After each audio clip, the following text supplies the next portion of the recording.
Willkommen, Schwester. Mein Name ist Simon Ritter und heute ist der Tag 1 von der Awakening Woman Frauentempel-Tour. Gestern Abend hatten wir den Eröffnungstempel hier in Zürich im Sister Bliss Tempel und heute lade ich dich ein zu Schwesterngespräche und das allererste Mal hier aus meinem Wohnmobilstudio. Und ich habe heute einen sehr speziellen Gast. Und das ist Gloria, die neben mir sitzt. Und Gloria, wir kennen uns schon sehr lange. Gloria war damals schon bei mir im Tempel, als ich ihn noch zu Hause durchgeführt hatte, vor etwa 15 Jahren. Mittlerweile haben wir ja den Sister Bliss Tempel auch schon seit 10 Jahren. Und ich freue mich ganz besonders, diese Gespräche hier mit Gloria zu eröffnen. Und was ihr hier seht, also ich stehe immer noch auf dem Parkplatz vor meinem Haus. Ich werde dann morgen losfahren nach Österreich. Doch heute freue ich mich sehr, mit Gloria ein bisschen zu erzählen. Und was mich interessiert, Gloria, die allererste Frage ist: Kannst du dich erinnern an dein allererstes Mal in einem Frauentempel? Wie hat sich das angefühlt? Wie alt warst du da? Ja, also das allererste Mal, es gab so wie 2 Momente. Das erste Mal eben bei dir zu Hause und dann so, als du dann Shamali getroffen hast und so dann dein Weg mit ihr und dann gab's so eben die Gründung von Sister Bliss und da das erste Mal im Tempel. Also das sind so wie 2 verschiedene Momente und doch war's schon so mega bekannt. Mhm. Und, also ich muss von den beiden Momenten erzählen. Also mal zuerst bei dir zu Hause, mal das Zusammensitzen mit Frauen und zu sein und zu singen und eine Meditation zu machen und zu schauen, was wir heute Abend so brauchen, so und das mal so überhaupt mit 21 zu entdecken. Ich wusste einfach, ich komme mal und ich freue mich und mal schauen, was wir da tun. Und dann aber dieser Moment dann so nach, weiß nicht wie viele Jahren, kam so dieser Moment so nochmals in einer ganz anderen in einer anderen Form und doch war es das Gleiche, zusammenzukommen und auf ja, diesen Raum zu kreieren, so zu sein und mit allem zu sein zu dürfen und so, Du, ja, du warst ja das allererste Mal, als du damals bei mir zu Hause im Wohnzimmer ja, war, da warst du 21. ja, genau. Kannst du dich noch Mhm. erinnern, wie du dich gefühlt hast? Ja, also zuerst dachte ich, wir treffen uns einfach zum Tee und sprechen mal. Und als du dann gesagt hast, ja, vielleicht machen wir eine Meditation oder mal schauen oder nimm mal deinen Kraftgegenstand mit, dann dachte ich, okay, mal schauen, was wird da so auf mich zukommen. Also ich war so total neugierig und offen und es war so einfach das Herz, das gesagt hat, das ist jetzt deine Zeit für dich. Und mein Alltag war so turbulent mit ganz vielen Dingen und das war dann so, oh, das ist jetzt meine Oase, nur für mich alleine. So, und dann habe ich so, aha, einmal im Monat, ja, einmal im Monat, dieser Freitagabend war so heilig für mich. So, das ist meine Zeit, da muss ich nichts. Ich darf einfach sein. Ja, das ist so, Gloria, ich glaube, seit 15 Jahren. Ja, ja, seit Seit, 15 seit Jahren. 15 Jahren tempeln wir zusammen. Ja, ja, mhm. Ich kann mich auch erinnern an diesen Moment, wo es Zeit war für mich rauszugehen. Das war auch so ein bisschen ein Coming Out, so Mhm. eine Räumlichkeiten zu mieten und das nicht mehr so unter Freundinnen zu Hause zu machen. Und dann, auch wie du gesagt hast, dieser Moment, wo ich dann Shameli getroffen habe, das hat sich so das habe ich auch schon oft erzählt, es war die Übungspraxis vor ihr, es war so, als ob wir in diesem Feld praktiziert haben und dann mit Shameli war dann wie, ach ja, genau, so geht das. Und es war so dieses Nachhausekommen und auch Ankommen in dieser verkörperten Übungspraxis, so wie wir sie mit Awakening Woman praktizieren. Und was ich dich fragen möchte, Gloria, Gloria war dann ja im Tempel, hat auch oft assistiert und dann irgendwann, ich weiß gar nicht mehr, wann es war, irgendwann hat sie dann auch das Tempelgruppentraining gemacht. Genau. Ja, Das war im Allgäu.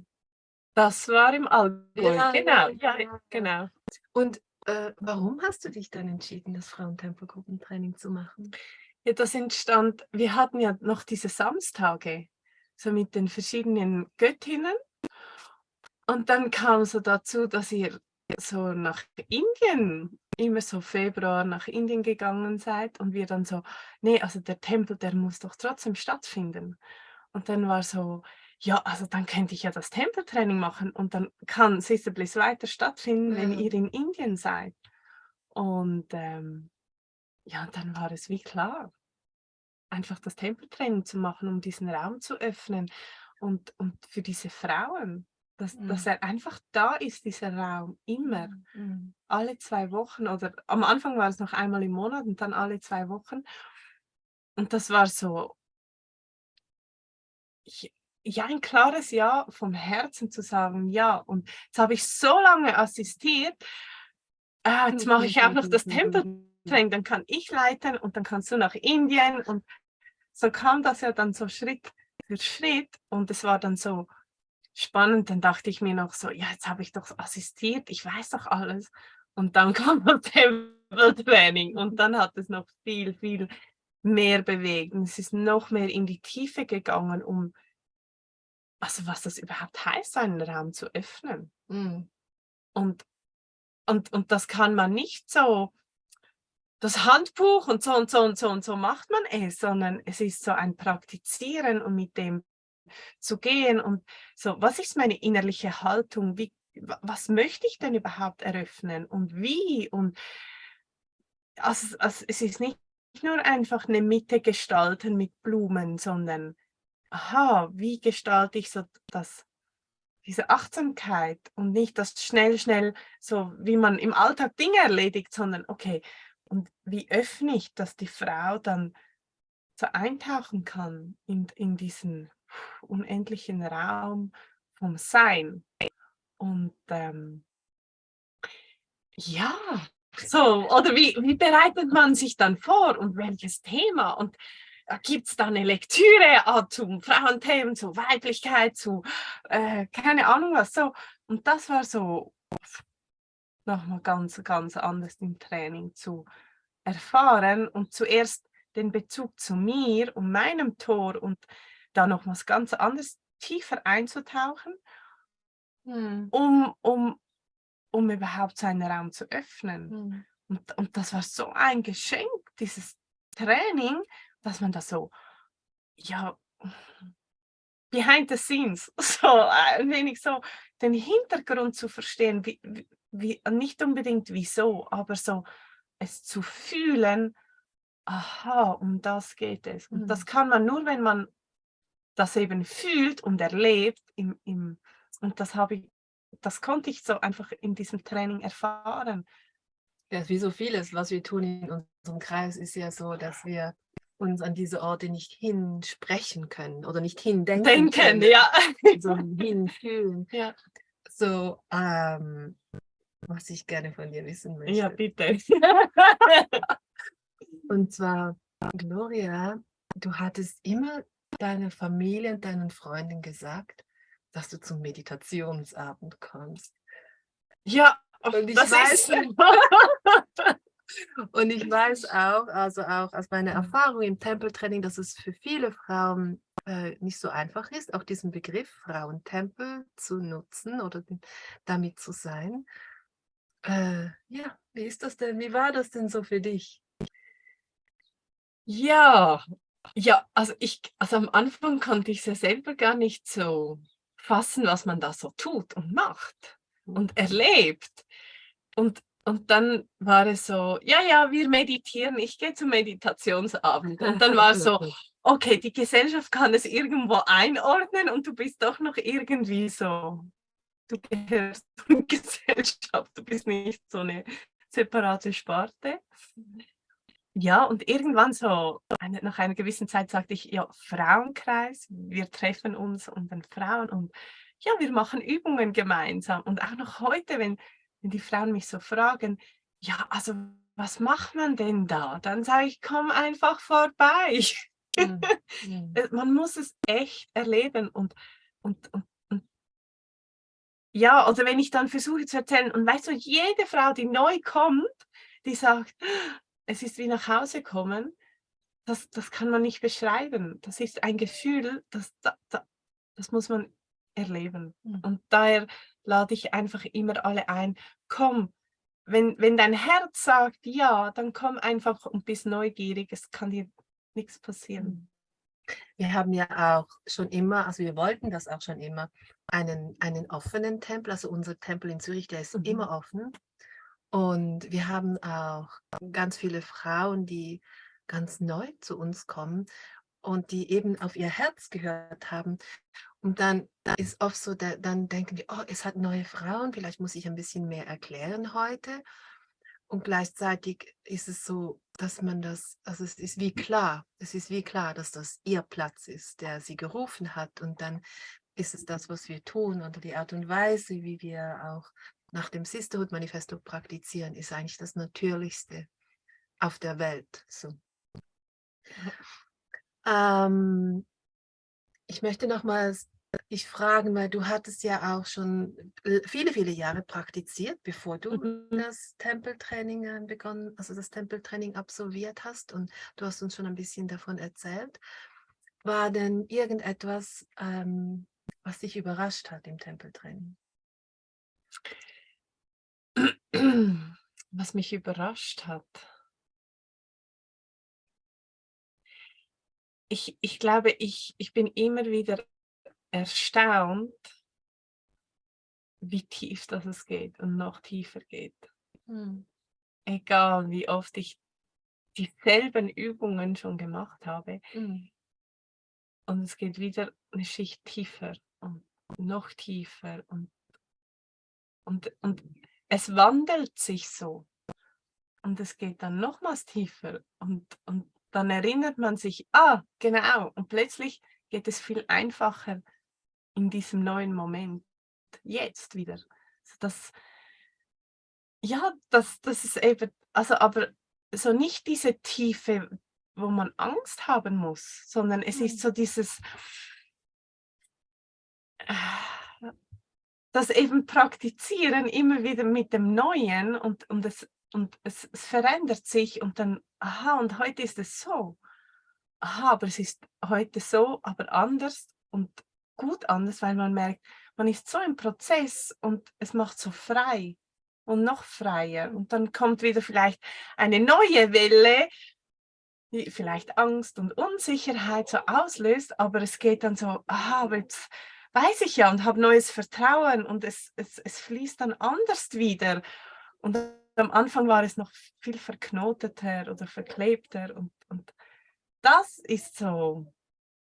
Du hattest auch schon vorhin so schön gesagt, dass du auch im Tempeltraining selbst, wie du gemerkt hast, wie wenn du selber Tempel anleitest, wie wichtig es ist, dass du praktizierst, dass du Ja. selbst praktizierst, weil von diesem Ort in dir, da lädst du ja auch ein, da in diese Räume. Du bist ja in deinem anderen Leben außerhalb des Tempels. Du bist ja Waldorf-Kindergärtnerin, Genau. und du bist auch ein Coach. Mhm. Und inwiefern hat sich all diese Tempelübungspraxis auch auf deine anderen Aspekte, auf deine Beziehung, inwiefern hat sich das auf deine Beziehung zum Leben, zu Partner, zu Frauen, zu Freundinnen, inwiefern hat sich das oder fließt das oder webt sich das hinein in einen anderen Aspekt in dein Leben? Also es ist eigentlich unglaublich. unglaublich. Ich glaube, also mit meiner Arbeit als Kindergärtnerin so den Müttern oder den Eltern zu Mhm. begegnen Mhm. und so zu sehen, hey, was die alles leisten mit ihren Kindern und ihre Hingebung an all das, an die Erziehung und jeden Tag aufs Neue so ihr Bestes zu geben und dass so wie alles eben Platz hat und dass es so auch so eine Art Dienen ist, so den Raum zu halten für was gerade ist mit dem Kind, mit den Mhm. Eltern und dass es ja gar nichts mit mir zu tun hat, sondern so das Verständnis und dass man zum Teil auch nicht sofort eine Lösung haben muss, sondern einfach zu sein und in den Arm zu nehmen oder präsent zu sein und zu hören, das oder das ist ja auch unsere Mhm. Praxis, den Raum zu halten, einfach zuzuhören. Und was ist jetzt im neuen Moment? Und dass man da nicht schon 7 Schritte vorausdenken muss, sondern dass da schon ganz viel Heilung passieren kann oder viel aufgefangen wird oder dieses, oder? Und die Kinder sind ja so unglaublich authentisch. Die fallen von einem Moment in ein Gefühl, in ein nächstes und die nächste Emotion. Und das ist ja genau das, was wir ja auch so verlernt haben und wir so den Raum Also haben hast du zu diesen üben. Jacques die So, Regenbogen im Kindergarten. hey, ja, und das ist so das Schöne, nochmals nicht als Mhm. Erwachsenen zu den Kindern etwas, sondern mit den Kindern gerade sein und so das liebevolle, hey, es ist okay, jetzt wütend zu sein und dann schauen wir, wo die nächste Welle dich wieder hinbringt und plötzlich können sie wieder strahlen, haben eine neue Idee und das ist so jeden Tag dann so vor Augen und ah ja, genau, und das mache ich ja auch noch mit den Frauen und so diese Neugier, dieses auch Urvertrauen bei den Kindern, so das Natürliche, Mhm. es geht einfach und es geht weiter und auch, ich bin hingefallen, ich stehe wieder auf, ich bin hingefallen, ich stehe wieder auf. Das passiert einfach und das haben wir so auch als Erwachsene wie verlernt oder Ängste oder Unsicherheiten, die kommen und dann, ah, wie muss ich denn? Und eben in unserem Raum, wir müssen nicht. Wir dürfen einfach sein Mhm. mit all dem, Mhm. was ist. So. Ja, mit Partnerschaft und Freunden, die merken dann schon, aha, aha, also, ja, es ist dann einfach anders. Oder wir haben auch manchmal so das, also wenn man auch die Wohnung so liebevoll einrichtet oder schaut, was passt oder nicht, dass man wieder umstellt und sich wieder neu orientiert, wo, okay, nee, das muss mal aussortiert werden und dann kommt man hinein und dann, hey, bei euch fühlt man sich so wohl, auch wenn es nicht eine riesen Wohnung ist, aber so dieses Gefühl, oder wie gestalte ich etwas? Was Also ist da so? dein Tempelraum zu Hause. Ja, mein Tempo, ja, mein Temporaum zu Hause. Ja, genau. Mhm. Und dann merke ich aber auch so mit meinem Mann so, dann komme ich so von einem Tempel nach Hause und bin ganz in einer anderen Welt und er da so auch in einer anderen und dann also mittlerweile können wir es wie formulieren, weil dann crasht es oftmals und dann ist es so, aha, wir sind wie auf 2 verschiedenen Levels oder Energiefrequenzen. Okay, wie finden wir uns, dass wir wieder miteinander kommunizieren können? Und das ist dann auch wieder eine Übungspraxis, so, aha, okay, und was ist jetzt? Und welches Gefühl oder welche Erwartungen und einfach zu sein mit dem, was ist und dann aber auch zu kommunizieren und uns dann finden und den Raum zu lassen, wo jeder so braucht. So. Mhm. Mhm. Ja, den Alltag. Was mich auch noch interessieren würde, Gloria, und zwar, wenn wir ja, du hattest das schon angesprochen, also wir hier im Sister Bliss Tempel in Zürich, wir sind zu dritt, 3 Tempelhüterinnen und ähm, ist immer eine von uns, die dann den Tempel anleitet und eine andere oder die anderen sind da und unterstützen sie. Und ich bin ja dann oft eben auch unterwegs und dann wirst du und Maria, die werdet ihr dann später noch kennenlernen. Die kommt nämlich auch mit auf die Tour. Und dann, ich kann mich noch erinnern, so ganz zu Beginn, als du ganz alleine, du hattest dann mal Übungen gemacht oder Meditation gemacht, während dem Ich-Tempel angeleitet hat oder Maria. Oh, oder ihr habt zu zweit vorbereitet und dann irgendwann, das war auch noch ein großer Schritt für dich, dann ganz, ganz alleine. Mhm. Und ich kann mir auch vorstellen, es war wahrscheinlich auch nicht so einfach, weil du ja meinen Tempel geleitet hast. Also ich kenne auch dieses Gefühl, du dachtest Ja, wahrscheinlich, da kommen alle Frauen und denken, die wollen jetzt in meinen Tempel und dann genau. bist du da. Ja. Ja, wie bist du damit umgegangen? Oder was hat dich da, weißt du, was hat dich da auf deinen Platz gerufen, es trotzdem zu tun? Das war ja nicht ähm, eine, das war eine Herausforderung. Ja, also das eine ist so das klare Gefühl, das ist mein Platz Mhm. und, und es gibt gar keine andere Möglichkeit, als den Raum zu öffnen. Es ist so wie klar und, und, und, und, und dann aber auch so den Mut zu haben, und es ist genauso gut, wie ich es jetzt mache. Mhm. Ich muss es nicht gleich machen, Mhm. sondern wer bin ich? Was ist meine Essenz? Was ist das, was ich jetzt genau für all die Frauen, die jetzt und heute kommen, an diesem Abend, was darf da für sie bewegt werden, indem ich vorbereitet habe, indem ich einen Raum öffne, der vielleicht ganz etwas anderes bringen kann. Wir sind ja unterschiedlich und das darf genauso sein. Also es gibt ja nicht so dieses perfekte Handbuch, sondern das Authentische Ja. von dir selber, von deiner Praxis, von deinen Erfahrungen, von deiner Achtsamkeit und Aufmerksamkeit und diese Sehnsucht, diesen Raum öffnen zu wollen. So, und das ist so, aha, okay, Gloria, was ist deine Essenz? Mhm. Mhm. Hast du gut zugehört? Ja, ja, hatte ja doch 15 Jahre jetzt Zeit. Ja, genau, je mehr du es riskierst, ganz nah bei dir zu Mhm. sein und eben darauf vertraust, dass du am richtigen Platz bist und dass es deine Aufgabe ist, deine Medizin in die Welt zu bringen Mhm. und dass alles genau richtig ist. Genau. Hm.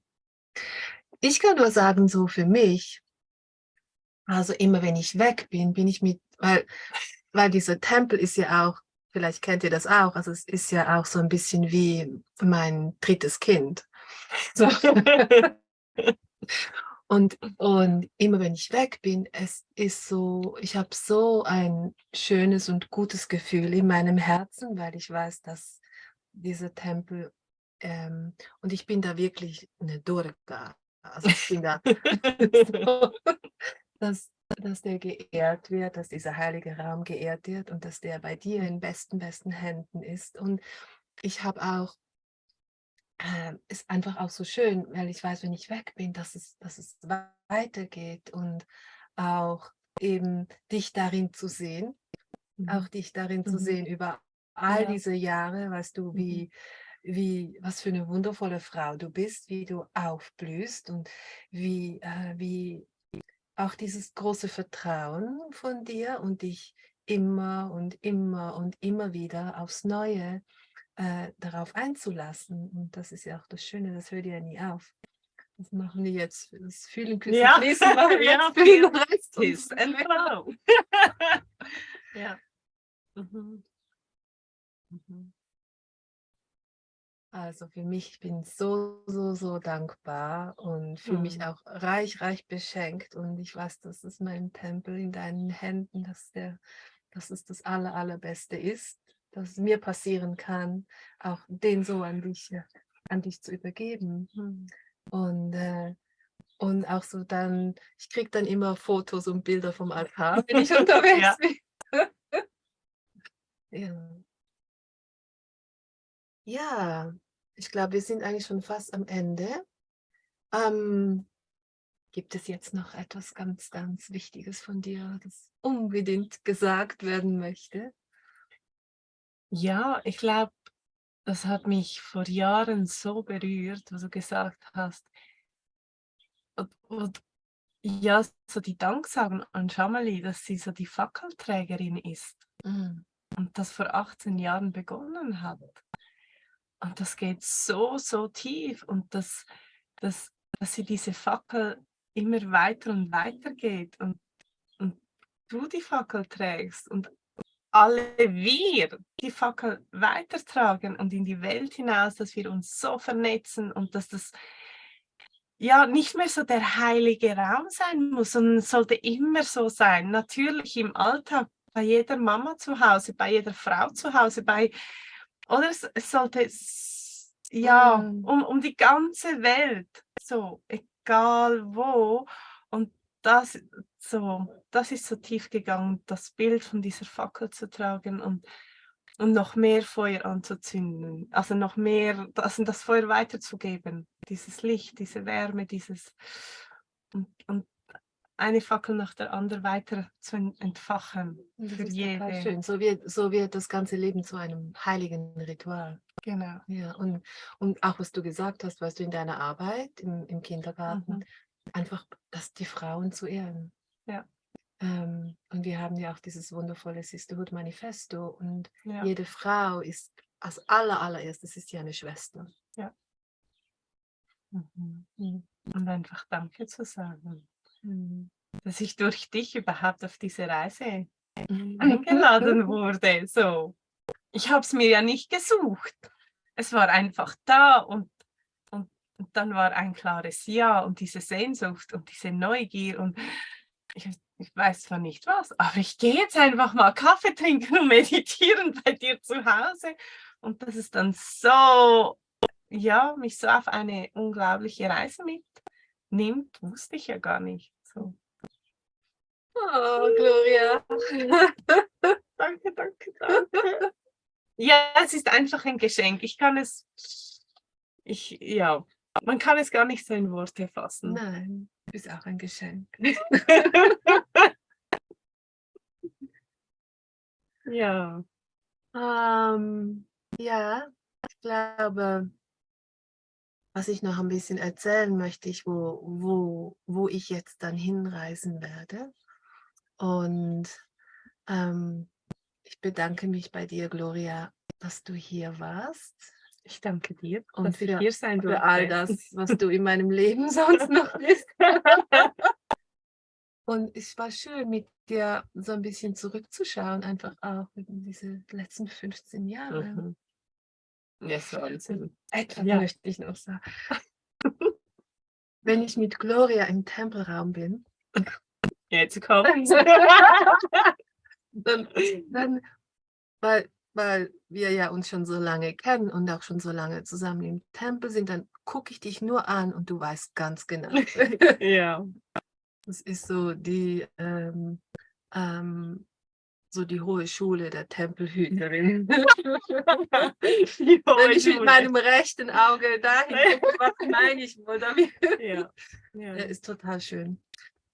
Ja, und ich werde jetzt hier noch mein Wohnmobilstudio dann noch alles einpacken und dann losfahren und werde auf meinem Weg dann immer wieder Schwestern, ja, all die Tempel, die ich besuchen werde, werde ich immer wieder Schwestern hierher einladen in mein Wohnmobilstudio und ein bisschen erzählen und sie aus ihrem Leben erzählen lassen und auch unsere Arbeit und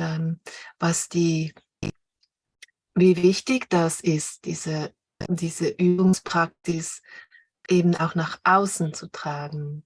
Oder das wünsche ich mir zumindest auch, dass wir das auch alle mitnehmen hier auf der Tour. Ich hatte heute Morgen diese Kleber angebracht auf dem Wohnmobil. Also da steht jetzt Frauentempel-Tour drauf. Und es ist einfach so Zeit, dass die Welt davon noch mehr erfährt. Und ich bedanke mich. Ich bedanke mich aber auch bei dir. Und dann bis zum nächsten Mal.